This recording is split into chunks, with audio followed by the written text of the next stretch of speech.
नमस्कार दोस्तों। ये राजस्थान पुलिस का पेपर है। राजस्थान पुलिस का पेपर है। अब अपन है ना, ये 2021 का पेपर है। ये 2021 का पेपर है। अपन 1997 से लेके और 2021 तक राजस्थान के पुलिस के जितने भी पेपर लग चुके हैं उन सबको देख चुके हैं। RSSMB के जितने भी पेपर लग चुके हैं 2011 से 2024 तक उन सबको देख चुके हैं। सिर्फ मैथ, रीजनिंग और इंग्लिश नहीं देखिए, चाहे वो किसी भी भर्ती की एग्ज़ाम हो, उन सब के देख चुके हैं। जिसमें राजस्थान जी के है, ठीक है ना, इंडिया जी के है, वो सबको देख चुके हैं। और RPSC के पूरे पेपर देख चुके हैं। सिर्फ 10-15 क्वेश्चन पेपर रह रहे हैं और उनको देख लेंगे। अब इसमें क्या है कि ये राजस्थान पुलिस का है ना, 13 है। अब ये 2021 के 6-7 पेपर लगे थे, 19 के भी 6-7 पेपर लगे थे और 22 के भी हैं 6-7। तो 19 के तो देख चुके हैं। अब ये 21 का है, 21 के 3-4 पेपर देख चुके हैं। अब ये 2 या 3 पेपर रहे हैं ना, ये 13 है। अब इसमें 30 क्वेश्चन पहले कंप्यूटर का है, तो पहले अपन कंप्यूटर के पढ़ेंगे 30 क्वेश्चन, ठीक है ना। इसके बाद में GK का पढ़ेंगे। भाई बात समझ में? तो चलिए शुरू करते हैं। और हर एक फैक्ट को, तथ्य को आराम से समझते हुए याद करते चलेंगे, क्योंकि जो ओल्ड क्वेश्चन पेपर है वही एकदम बेस्ट है, ठीक है ना। वहाँ से ही क्वेश्चन तोड़ मरोड़ के दिए जाते हैं। तो हर एक फैक्ट, हर एक लाइन, हर एक अक्षर एकदम करेक्ट याद होना चाहिए। अगर करेक्ट याद होगा तो फिर आप नेगेटिव नहीं कर पाओगे, ठीक है। तो और करेक्ट याद नहीं है तो फिर आप नेगेटिव करेंगे हैं। तो चलिए शुरू करते हैं ना। पहले कंप्यूटर का है, इसमें शायद पहले मैथ रीजनिंग है। मैथ रीजनिंग अपन देखेंगे नहीं, है ना, क्योंकि काफ़ी टाइम निकल जाएगा। और दूसरी बात भाई, इनको तो आप स्वयं से खुद से ही करेंगे ना, तभी जाके इतनी प्रैक्टिस होगी। इतनी ही, जो जितनी ज़्यादा प्रैक्टिस करेगा और उसकी वो उतनी ही उस पर पकड़ होगी, ठीक है ना। यह सब चीज़ पे लागू होती है।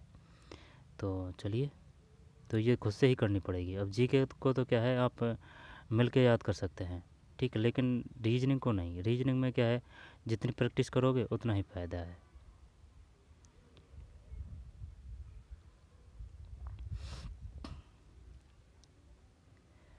GK को भी खुद से ही पढ़नी चाहिए, ठीक है ना, यानी कि प्रैक्टिस करनी चाहिए खुद से। अगर खुद से करेंगे तो खुद को याद होगा। ये वीडियो का चक्कर में नहीं रहना चाहिए, क्योंकि इनसे टाइम वेस्ट होता है। हाँ, अगर आपके समझ में नहीं आ रही है और अगर आपको फ़ायदा हो रहा है, जैसे कि आप कोई क्वेश्चन को याद कर रहे हैं और आप अगर आपको याद हो रहा है वो, तो उसको देखने में फ़ायदा है। चल, वो करंट के चलते हैं ना, 31 से है शायद, 31 से है ना। ये एरिया 31 है ना। कंप्यूटर पढ़ेंगे, इसमें GK का अलग बढ़ाएंगे। विंडोज़ ऑपरेटिंग सिस्टम में फाइल एक्सप्लोरर को खोजने के लिए निम्न में से किस कीबोर्ड शॉर्टकट का उपयोग किया जाता है? विंडोज़ ऑपरेटिंग सिस्टम में फाइल एक्सप्लोरर को खोलने के लिए इनमें से किस कीबोर्ड शॉर्टकट का उपयोग किया जाता है? किसको खोल रहा है ये? फाइल एक्सप्लोरर को खोलने के लिए इनमें से किस कीबोर्ड शॉर्टकट का उपयोग किया जाता है? जब देख शॉर्टकट तो नहीं दे रखा है यार इसमें, है ना। फाइल एक्सप्लोरर तो क्या ऐप है इसमें? ऐप तो नहीं है भाई। ये F5 कर दें क्या इसमें? 31 में विंडो है भाई, 31 में ए है, यानी कि विंडोज लोगो कुंजी प्लस ई। विंडोज लोगो कुंजी प्लस ई।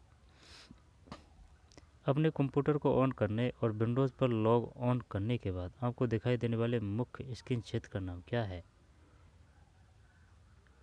अपने कंप्यूटर को ऑन करने और विंडोज़ पर लॉग ऑन करने के बाद आपको दिखाई देने वाला मुख्य स्क्रीन क्षेत्र का नाम क्या है? डेस्कटॉप कर दें, हैं डेस्कटॉप, या पर फ्रेम करें?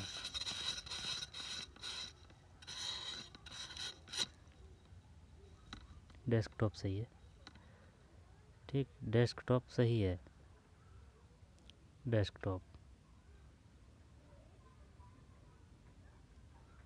इसके बाद में 33, ये क्या है भाई? सही को मिलान करें। जब आंसर ही देखते हैं, ब्राउज़र तो वो है, देखें फायरफॉक्स ब्राउज़र है। जब 20 में 3 है, बी में 3, 3 में यार। ईमेल का क्लाइंट है। Antivirus software, antivirus operating system, ये ubuntu है ना, ubuntu। चल देख ले यार, ये सिस्टम नहीं बैठ रहा है, सिर्फ ये ब्राउज़र का पता है भाई, फायरफॉक्स है। 33 में ए है, 2 3 4 1, जब 2 3 4 1, 2 3 4 और फिर ये 1, ubuntu operating system, Firefox browser, MS outlook email client, MACAP antivirus software. याद होना चाहिए। ये उबंटू है ना, उबंटू ये तो ऑपरेटिंग सिस्टम है, यानी कि OS है ये, OS। फायरफॉक्स ये ब्राउज़र है। MS आउटलुक ये ईमेल क्लाइंट है, MS outlook email client. MACAP ये एंटीवायरस सॉफ्टवेयर है, एंटीवायरस सॉफ्टवेयर। चल ए है इसमें ना, दोबारा देख। उबंटू क्या है, हटा इसको ना, हटा। अब कर, उबंटू क्या है, ऑपरेटिंग सिस्टम, फायरफॉक्स ब्राउज़र, और MS आउटलुक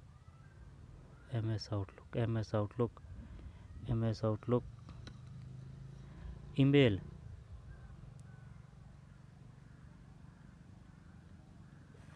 ना ईमेल सही है। और MACAP ये एंटीवायरस सॉफ्टवेयर है, एंटीवायरस सॉफ्टवेयर। दोबारा देख, उबंटू एक ऑपरेटिंग सिस्टम है, फायरफॉक्स ब्राउज़र है, MS आउटलुक ये ईमेल क्लाइंट है, MS आउटलुक, और MACAP ये है एंटीवायरस सॉफ्टवेयर। चलते हैं आगे। गूगल चोरमू में डेवलपमेंट टूल खोलने के लिए निम्न में से किस कीबोर्ड शॉर्टकट का उपयोग किया जा सकता है? जब डेवलप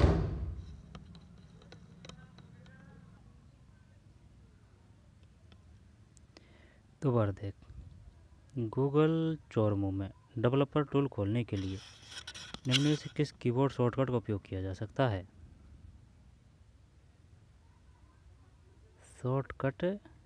कीबोर्ड शॉर्टकट का उपयोग किया जा सकता है निम्न में से किस कीबोर्ड, जो कीबोर्ड पता नहीं भाई, है ना। 34 में ए है, CTRL + Shift + J, CTRL + Shift + J।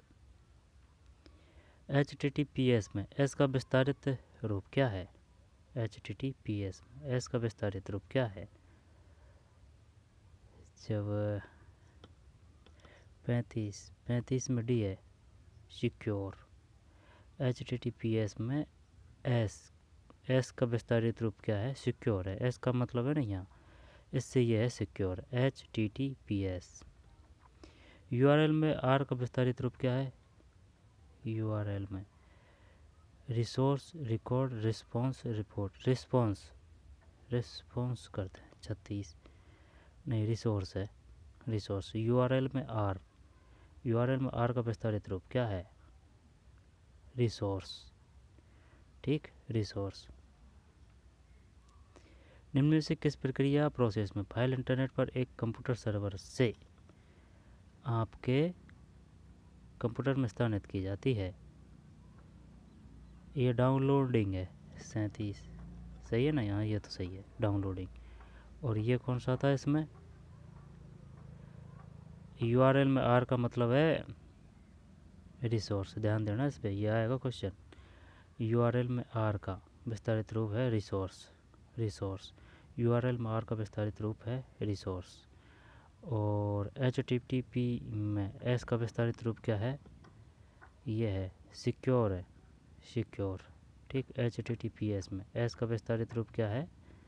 Secure. HTTPS में एस का विस्तारित रूप क्या है?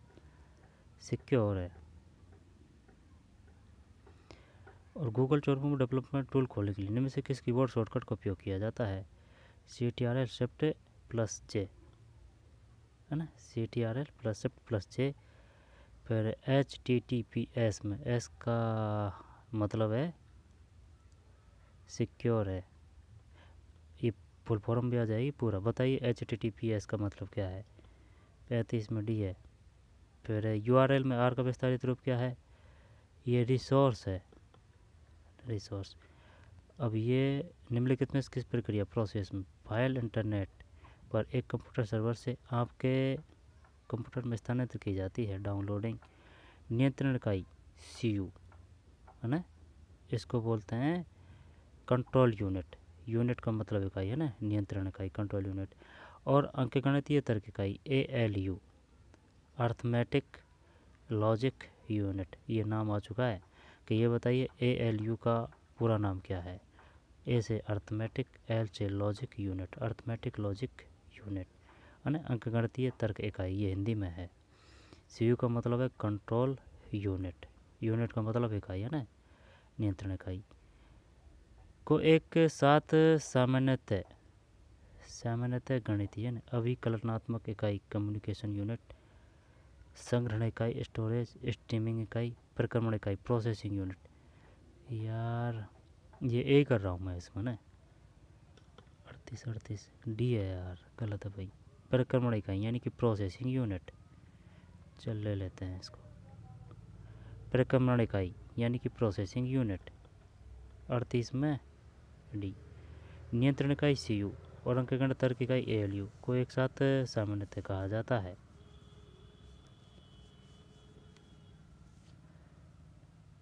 प्रक्रमण इकाई प्रोसेसिंग यूनिट,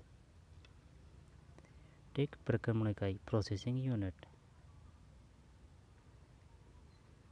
प्रक्रमण इकाई प्रोसेसिंग यूनिट। टेक्स्ट इमेज को संपादन योग्य टेक्स्ट में बदलने के लिए इनमें से किसका उपयोग किया जाता है? टेक्स्ट इमेज को संपादन योग्य टेक्स्ट में बदलने के लिए इनमें से किसका उपयोग किया जाता है? Flat bed scanner, magnetic ink character, QR code, optical character recognition. 39 D है, ऑप्टिकल करेक्टर रिकग्निशन OCR। दोबारा देख लें। टेक्स्ट इमेज को संपादन योग्य टेक्स्ट में बदलने के लिए निम्न में से किसका उपयोग किया जाता है? ऑप्टिकल करेक्टर रिकग्निशन OCR का मतलब है ऑप्टिकल करेक्टर रिकग्निशन।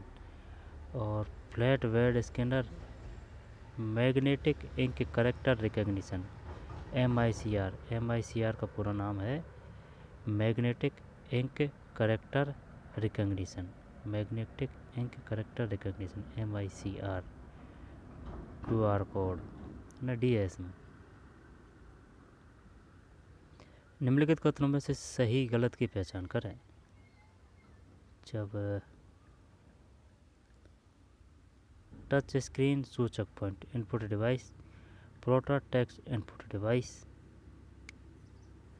प्लॉटर तो आउटपुट है, ये सही है, बी गलत है। बी कर रहा हूँ मैं 40 में, सही है। देख टच स्क्रीन, इसका मतलब है इनपुट डिवाइस। क्या टच स्क्रीन इनपुट डिवाइस है? हाँ इनपुट डिवाइस है। प्लॉटर, ज़्यादातर ये जो टर है ना, ये सब आउटपुट होते हैं। प्लॉटर है ना, प्रिंटर है वगैरह वगैरह। ये टेक्स्ट इनपुट डिवाइस है। ये टेक्स्ट होगी लेकिन ये इनपुट नहीं है प्लॉटर, ये श्योर पता है। फिर 41, अब इसको मिलाना है जब रुक है ना। लेज़र प्रिंटर का हो गया। लेज़र प्रिंटर का इनपुट डिवाइस है। लाइट पेन इनपुट डिवाइस है। तो डी में एक देख अगर है तो डी में एक सिर्फ एक में है ए, तो 41 में ए सही है। 41 में ए।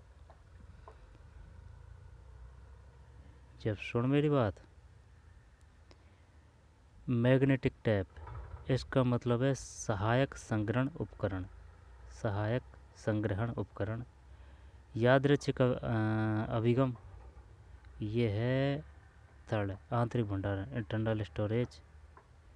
यादृच्छिक अभिगम इंटरनल स्टोरेज, यादृच्छिक यादृच्छिक अभिगम स्मृति यानी रैम की बात कर रहा है। जब रैम को बोलते हैं हिंदी में यादृच्छिक अधिगम स्मृति, जबकि रैम को इंग्लिश में बोलते हैं रैंडम एक्सेस मेमोरी। जब रैंडम एक्सेस मेमोरी का हिंदी में अर्थ है यादृच्छिक अभिगम स्मृति, आंतरिक भंडारण इंटरनल स्टोरेज।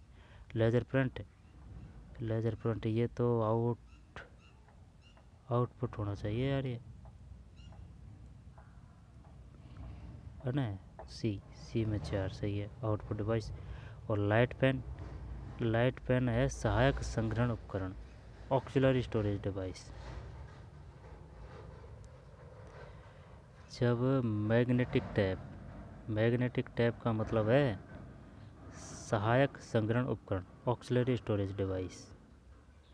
फिर यादृच्छिक अधिगम यानी कि रैम, इसका मतलब है आंतरिक भंडारण, internal storage. Random access memory RAM का हिंदी में अर्थ है यादृच्छिक अभिगम स्मृति। लेजर प्रिंटर आउटपुट डिवाइस और लाइट पेन ये इनपुट डिवाइस है। निम्नलिखित विकल्प में से सभी अंकगणितीय तार के प्रचालन एंड और नॉट करता है। ये तो ALU है, अर्थमेटिक लॉजिक यूनिट, है ना, सही है। CU का तो मतलब हो गया कंट्रोल यूनिट। कंपाइलर ट्रांसलेटर, कंपाइलेटर एक उच्च स्तरीय भाषा को अनुवाद करने वाली वो है शायद, है ना, कंपाइलर। जब 42 में सही है। अंकगणितीय तार्किक इकाई ALU। निम्नलिखित कथनों में से सही गलत की पहचान करें। कैश मेमोरी यादृच्छिक अभिगम स्मृति यानी रैम और केंद्रीय परिक्रमण इकाई CPU के बीच में रखी जाने वाली एक बहुत ही तीव्र गति स्मृति हाई स्पीड मेमोरी है। चल ठीक है। CPU की तर्क इकाई लॉजिक यूनिट संख्याओं, अक्षरों और विशेष वर्णों की तुलना करती है, सही है। नियंत्रण इकाई कंट्रोल यूनिट कंप्यूटर के इनपुट और आउटपुट डिवाइस का समन्वय करती है। यार आउटपुट की समझ में आ रही है यार ये नियंत्रण इकाई की बात। तो फिर नियंत्रण इकाई यानी कंट्रोल कंप्यूटर के इनपुट और आउटपुट डिवाइस का समन्वय करती है। क्या इसमें सभी कर दें क्या 43 में, या फिर ए भी सही करें। 43 सभी सही है भाई। ए भी सही है, बी भी सही है, सी भी सही है। दोबारा देख ले। निम्नलिखित कथनों में से सही गलत की पहचान करें। कैश मेमोरी यादृच्छिक अधिगम स्मृति, जब ये भारी भरकम शब्द लग रहा है ना, इसका मतलब है random access memory. Random access memory को बोलते हैं हिंदी में यादृच्छिक अभिगम स्मृति और केंद्रीय परिक्रमण इकाई CPU के बीच में रखी जाने वाली एक बहुत ही तीव्र गति स्मृति हाई स्पीड मेमोरी है। CPU की तर्क इकाई लॉजिक यूनिट संख्याओं, अक्षरों और विशेष वर्णों की तुलना करती है। और नियंत्रण इकाई कंट्रोल यूनिट कंप्यूटर के इनपुट और आउटपुट डिवाइस का समन्वय करती है। निम्नलिखित कथनों में से सही गलत की पहचान कीजिए। निम्नलिखित कथनों में से सही गलत की पहचान कीजिए। ए है, ए सही है, बी गलत है, सी गलत है। तो चल ए को ही देख लेते हैं। 44 में है ना, हाँ सिर्फ ए सही है। ऑप्टिकल माउस यह गति का पता लगाने के लिए प्रकाश को महसूस सेंस कराता है। ऑप्टिकल माउस यह गति का पता लगाने के लिए प्रकाश को महसूस यानी कि सेंस करता है। ये सही है बस। ऑप्टिकल माउस ये कोई प्रकार है माउस का ना, ऑप्टिकल, यह गति का पता लगाने के लिए प्रकाश को महसूस यानी कि सेंस करता है। अब ये मिलाना है अपन को, चल मिलाते हैं, रुक। CPU का मतलब है ये ALU कंट्रोल यूनिट और रजिस्टर। और ICR का मतलब है इंटेलिजेंट कैरेक्टर रिकग्निशन, ICR। और WSI इंटीग्रेशन, चल देख सी में 4 है क्या, सी में 4 यहाँ में है, सी में 4 दोनों में है यार। तो सी में 4 अगर दोनों में है ना, तो CPU या CRT, ए में 1, ए में 1 और सी में 4, तो ये बी होना चाहिए इसमें। 45 में गलत है, सरासर गलत है, ए है। 2 3 4 1, 2 3 4 और ये 1, यानी कि CRI का मतलब है आउटपुट डिवाइस, WSI इंटीग्रेशन का मतलब है Cosmos technology, CPU ALU control unit register, ICR intelligent character recognition. दोबारा देख, CRT का मतलब है ना, आंसर ये है इसमें 2, CRT आउटपुट। चल एक बार बिना देखे ही कर चल। CRT का मतलब है आउटपुट डिवाइस, WSI इंटीग्रेशन का मतलब है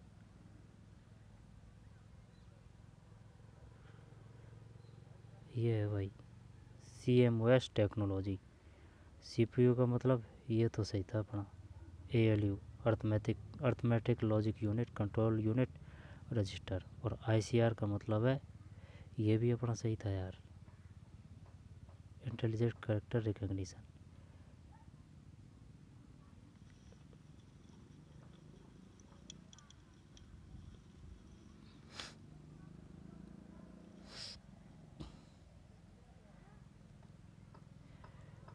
ठीक, दोबारा देख लें। CRT output device, WSI integration Cosmos technology, CPU ALU control unit register, ICR intelligent character recognition. 45 में ये है ना। CRT output device, WSI integration Cosmos technology, CPU ALU control unit register, ICAR का मतलब है इंटेलिजेंट, है ना, I से इंटेलिजेंट, C से करेक्टर रिकग्निशन। आगे चलते हैं। फिर निम्नलिखित में से कौन सा एक आउटपुट डिवाइस है, जो रुक आउटपुट डिवाइस है, आउटपुट बताना है ना। बार कोड रीडर, कंप्यूटर स्पीकर,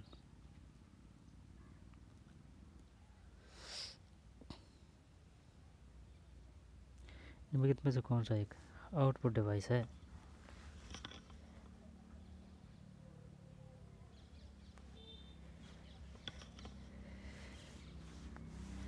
निम्न में से कौन एक आउटपुट डिवाइस है।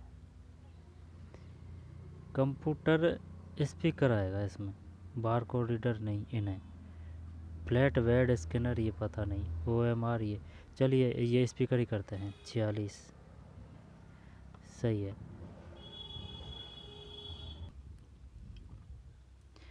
और ये बात समझ में, लेकिन यहाँ और भी काम के हैं, दोबारा देख ले।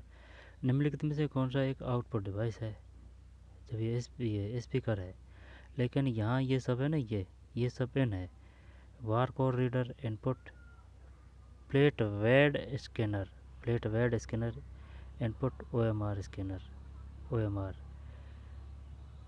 ठीक, कंप्यूटर स्पीकर। इसके बाद में ये मिलाना है अपन को ना, चल कोशिश करते हैं। द्वितीयक स्मृति, सेकेंडरी मेमोरी, द्वितीयक मेमोरी, ऑप्टिकल संग्रहण स्टोरेज, आंतरिक स्मृति,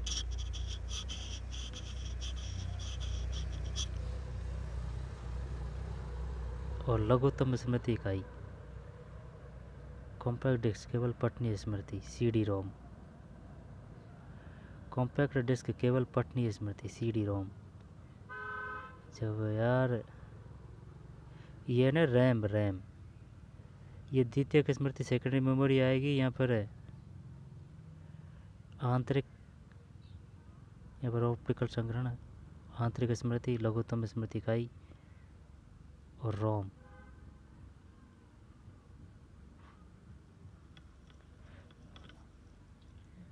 बता दूंगा, रुक। द्वितीयक स्मृति यानी कि सेकेंडरी मेमोरी, सेकेंडरी मेमोरी तो ROM read only memory, read only memory, read only memory है ना। रोम को बोलते हैं रीड ओनली मेमोरी, रैम को बोलते हैं रैंडम एक्सेस मेमोरी। जब रैंडम एक्सेस, रैंडम जब ये है लघुत्तम स्मृति इकाई। और रोम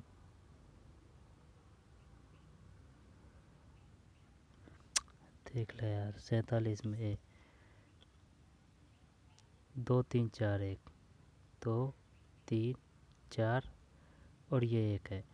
द्वितीयक स्मृति यानी सेकेंडरी मेमोरी, ये डिस्केट है यार, है ना। और ऑप्टिकल संग्रहण स्टोरेज ये वो है कॉम्पैक्ट डिस्केबल पठनीय स्मृति सी डी रोम।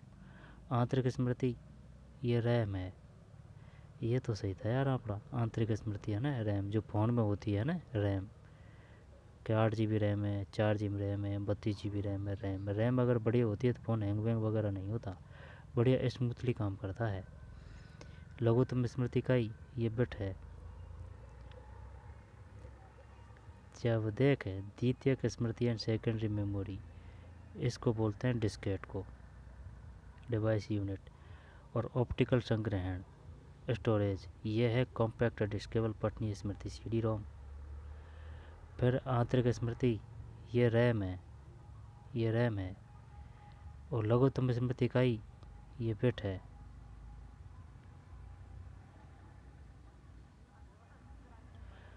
फिर 48 देख लेते हैं आंसर। ए है 2 3 4 1, 2 है ना, 3 4, फिर ये एक है। ऑप्टिकल माउस, ऑप्टिकल माउस ये माउस की स्थिति की तुलना और ट्रैक करने के लिए कैमरा प्रौद्योगिकी और डिजिटल प्रोसेसिंग का प्रयोग करता है, उपयोग करता है। ऑप्टिकल माउस क्या है, माउस तो सुना है लेकिन ये ऑप्टिकल का पता नहीं है। तो इसका मतलब है यह है माउस की स्थिति की तुलना, यह है माउस की स्थिति की तुलना और ट्रैक करने के लिए कैमरा प्रौद्योगिकी और डिजिटल प्रोसेसिंग का उपयोग करता है ऑप्टिकल माउस। फिर डिजिटाइजिंग यानी कि ग्राफिक टैबलेट, इसका मतलब है फ़ोटो और ग्राफिक्स को हाथ से बनाने या ड्रॉ करने की सुविधा देता है। ये तो नाम से ही पता चल रहा है ना, digitising graphics. Joystick video game खेलने में स्थिति को इंगित करने के लिए उपयोग किया जाता है, जॉयस्टिक, जॉयस्टिक। और ये ट्रैक बॉल, ट्रैक बॉल एक स्थिर उपकरण पर लगी एक गतिमान गेंद जिसे उंगलियों का उपयोग करके अयांत्रिक यानी कि मैनुअल रूप से घुमाया जा सकता है। ट्रैक बॉल माउस का काम करती है। दोबारा देख ले, ऑप्टिकल माउस, फोटो और ग्राफिक्स हो, यह माउस की स्थिति की तुलना ट्रैक करने के लिए कैमरा प्रौद्योगिकी है ना, ये हो गया। यह माउस की स्थिति की तुलना और ट्रैक करने के लिए कैमरा प्रौद्योगिकी और डिजिटल प्रोसेसिंग का उपयोग करता है। डिजिटाइजिंग ग्राफिक्स टैबलेट फोटो और ग्राफिक्स को हाथ से बनाने ड्रॉ करने की सुविधा देता है। ट्रैक बॉल ये जॉयस्टिक वीडियो गेम खेलने में स्थिति को इंगित करने के लिए उपयोग किया जाता है। जॉयस्टिक ट्रैक बॉल ये है एक स्थिर उपकरण पर लगी एक गतिमान गेंद जिसे उंगलियों का उपयोग करके अयांत्रिक यानी मैनुअल रूप से घुमाया जा सकता है। बढ़िया क्वेश्चन है, आएगा कोई न कोई एग्जाम में। बताइए जॉयस्टिक क्या काम आता है। वीडियो गेम खेलने में स्थिति को इंगित करने के लिए उपयोग किया जाता है। ट्रैक बॉल क्या होती है, माउस का काम करती है। एक स्थिर उपकरण पर लगी एक गतिमान गेंद जिसे उंगलियों का उपयोग करके यांत्रिक मैनुअल रूप से घुमाया जाता है। फिर ना ऑप्टिकल माउस का ये है, यह माउस की स्थिति की तुलना और ट्रैक करने के लिए कैमरा प्रौद्योगिकी और डिजिटल प्रोसेसिंग का उपयोग करता है। डिजिटाइजिंग ग्राफिक्स टैबलेट फोटो और ग्राफिक्स को हाथ से बनाने ड्रॉ करने की सुविधा देता है। जॉयस्टिक वीडियो गेम खेलने की स्थिति को इंगित करने के लिए उपयोग किया जाता है।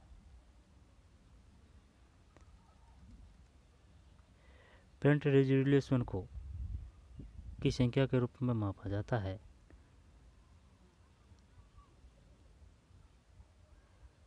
डॉट प्रति इंच है ये तो, 49 सही है, डॉट प्रति inch DPI। Chart, graph, CAD drawing और मानचित्रों को प्रिंट करने के लिए आमतौर पर निम्न में से किसका उपयोग किया जाता है? प्लॉटर है, पहले आ चुका है। चार्ट, ग्राफ, CAD ड्राइंग और मानचित्रों को प्रिंट करने के लिए आमतौर पर निम्न में से किसका उपयोग किया जाता है? प्लॉटर। निम्नलिखित कथनों में से सही गलत की पहचान करें। इंकजेट प्रिंटर इस प्रकार के प्रिंटर में स्प्रे स्याही जेट की तरह सीधे कागज़ पर गिरती है। लेज़र प्रिंटर, इंकजेट प्रिंटर की बात है। अगर दोबारा कभी क्वेश्चन आएगा ना तो वो आ सकता है, बताइए इंकजेट प्रिंटर से संबंधित है या फिर इंकजेट प्रिंटर किसे कहते हैं। और लेज़र प्रिंटर यह प्रिंटिंग से पहले पूरे पेज को संशोधित, प्रोसेस और संग्रहित स्टोरेज करता है। इस प्रकार के प्रिंटर को पेज प्रिंटर भी कहा जाता है। डॉट मैट्रिक्स, यह विशेष वर्ण चार्ट और ग्राफ को प्रिंट नहीं कर सकता। तीनों सही कर देते हैं ना, तो तीनों सही तो ही नहीं है यार कोई सामने। सही सही सही गलत सही, तो ये हो सकता है इसमें 51 में। सही है, यही है। ए का मतलब है ए और बी सही है। तो अब यहाँ से अपन दो क्वेश्चन क्लियर हो रहे हैं कि इंकजेट प्रिंटर किसे कहते हैं और लेज़र प्रिंटर किसे कहते हैं। इंकजेट प्रिंटर, इस प्रकार के प्रिंटर में स्प्रे स्याही जेट की तरह सीधे कागज़ पर गिरती है। इंकजेट प्रिंटर है ना, सीधे कागज़ पर गिरती है इंकजेट प्रिंटर। लेज़र प्रिंटर यह प्रिंटिंग से पहले पूरे पेज को संसाधित, प्रोसेस और संग्रहित स्टोरेज करता है। इस प्रकार के प्रिंटर को पेज प्रिंटर भी कहा जाता है। दोबारा देख, आएगा ये क्वेश्चन। इंकजेट प्रिंटर किसे कहते हैं? इस प्रकार के प्रिंटर में स्प्रे स्याही जेट की तरह सीधे कागज़ पर गिरती है। ठीक है भाई, ये इंकजेट प्रिंटर होगा। और लेज़र प्रिंटर यह प्रिंटिंग से पहले पूरे पेज को संसाधित यानी प्रोसेस और संग्रहित यानी स्टोरेज करता है। इस प्रकार के प्रिंटर को पेज प्रिंटर भी कहा जाता है। ये है भाई इंकजेट प्रिंटर और लेज़र प्रिंटर। फिर है, निम्नलिखित में से कौन सा ऑपरेटिंग सिस्टम समान कार्यों के एक साथ समूह में रहता है और उन्हें निष्पादित करता है?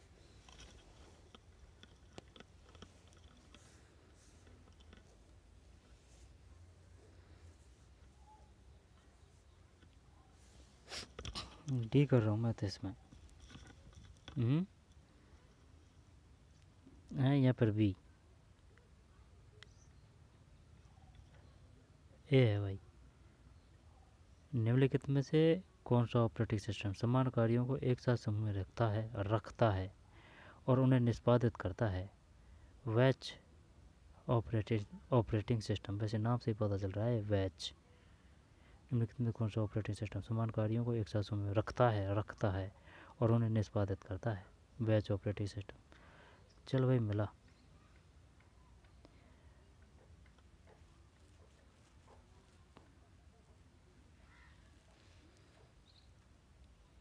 iOS पता कौन है यार, 53 ए है, यानी कि 2 3 4 1 2 3 4 और ये 1। ZOS का मतलब है IBM machine operating system. Windows 98 का मतलब है एंटी टेक्नोलॉजी। रेधांत का मतलब Linux operating system. iOS Apple.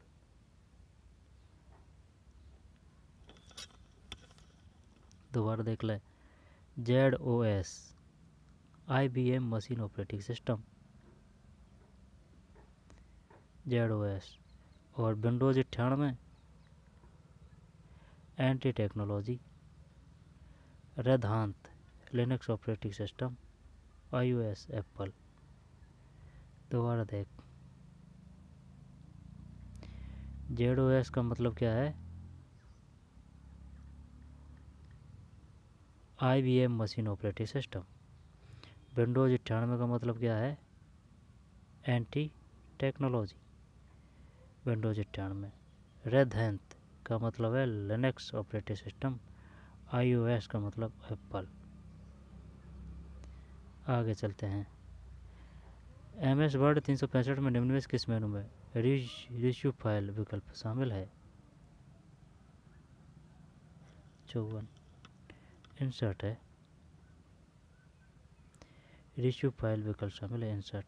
MS word में जूम आवर्धन को समायोजित करने के लिए निम्न में से किस शॉर्टकट कुंजी का उपयोग किया जाता है? MS वर्ड में जूम आवर्धन को समायोजित करने के लिए निम्न में से किस शॉर्टकट कुंजी का उपयोग किया जाता है? 55 में ये है ALT+W+Q। रह जाएगा कि नहीं, ये ध्यान बयान नहीं रहेगा भाई, और पता भी नहीं है, सब ऊपर होके जा रही है। MS वर्ड में जूम आवर्धन को समायोजित करने के लिए निम्न में से किस शॉर्टकट कुंजी का उपयोग किया जाता है? ALT+W+Q। 56 MS वर्ड में निम्नलिखित में किस शॉर्टकट कुंजी का उपयोग एक बार में वर्ण अक्षर के आकार को एक पॉइंट कम करने के लिए किया जाता है?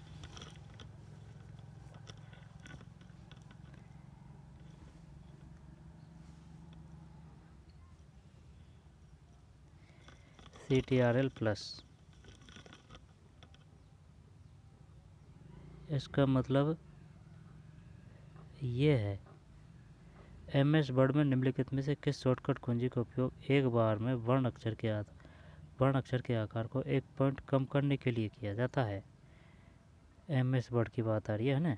निम्नलिखित में से किस शॉर्टकट कुंजी का उपयोग एक बार में वर्ण या अक्षर के आकार को एक पॉइंट कम करने के लिए ये है CTRL+। ये MS वर्ड 2013 में CTRL+ ALT+ पेज डाउन कुंजी उन्नयन का उद्देश्य क्या है?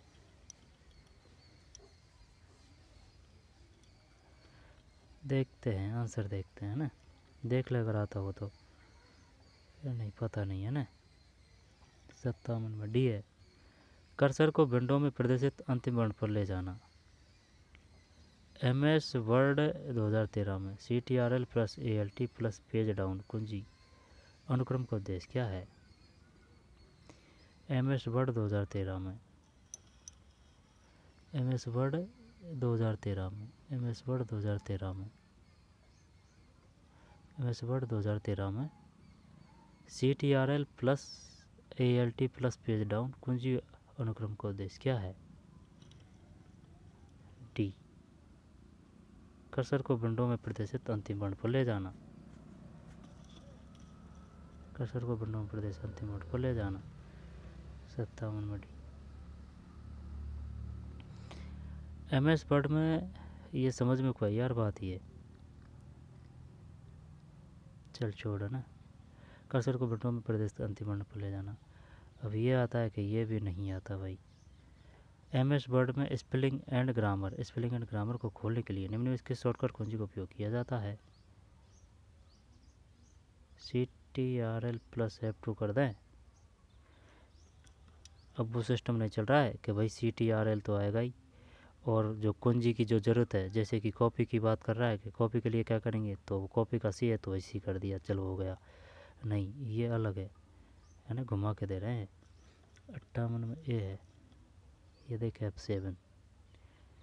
स्पेलिंग एंड ग्रामर को खोलने के लिए निम्न में इसके शॉर्टकट कुंजी का उपयोग किया जाता है? F7। निम्नलिखित में से फाइल एक्सटेंशन में से कौन MX Excel 2010 फाइल का एक्सटेंशन नहीं है? 64 में डी नहीं है, SX ये नहीं है, जबकि XLW, XLS, XLSX, XLW है, SLS है, XLSX है। ठीक, फिर सेट। एक्सेल 2013 में एक कक्ष सेल में अधिकतम कितने वर्ण करेक्टर हो सकते हैं?